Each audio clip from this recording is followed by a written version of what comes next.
kat Thailand dah ada gitu. Comel kan? Ya. Birthday orang lain yang dia boleh tak hadiah dia. Lihat. Dia bulan depan.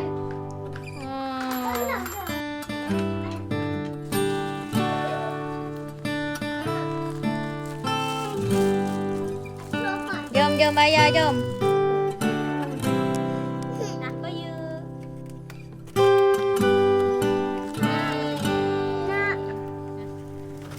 Thank you. Okey, dah ada balon. Oh, penuh. Siap pakai spek mata. Money.